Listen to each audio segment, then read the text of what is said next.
Florentino Perez Realda ko'rishni orzu qiladigan 4 ta futbolchi. Ayniqsa 4-futbolchi Realga keladigan bo'lsa, Madridni umuman to'xtatib bo'lmaydi.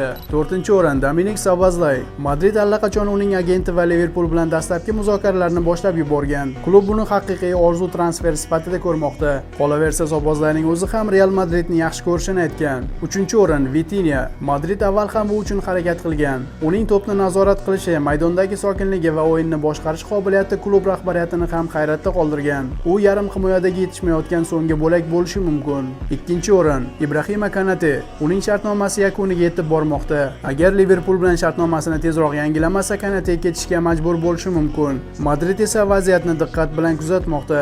Do'stlar, 1-o'rindagi futbolchi kimligini aytishimdan oldin O'zbekistondagi eng yaxshi Real Madrid sahifasi Madrid Inside'ga obuna bo'ling. Va nihoyat 1-o'rin Erling Haaland. U har doim Madridning orzusi bo'lib kelgan. Klub ishonadiki, agar Haaland va Mbappe bir jamoada o'ynaydigan bo'lsa, ular futbol tarixidagi eng xavfli duetga aylanishi mumkin. Siz ham o'z fikrlaringizni izohlarda yozib qoldiring.